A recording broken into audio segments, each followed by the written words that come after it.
Ito na po ang ating gagawing salad. Ito po yung red egg. Ito yung hiniwa kong manipis na radish. At yan ay ating spring onion. At ito yung nilaga kong okra. Yan ay ating hihiwain. Yang okra na yan. At yan ay ating paghalo-haluin. Ayan na, pinaghalo-halo na natin ang ating gulay. At ayan ang ating calamansi. Lagay na natin ang kanyang juice of calamansi.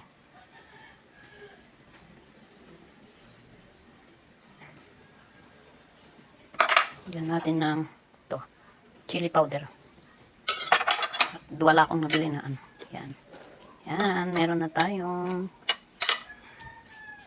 vegetable salad. Diba?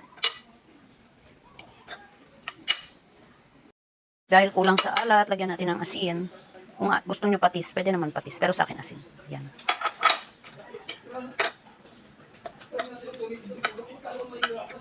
Halo-halo. Ayan, meron na tayong red egg salad na may gulay. Ayan ang ating red egg salad.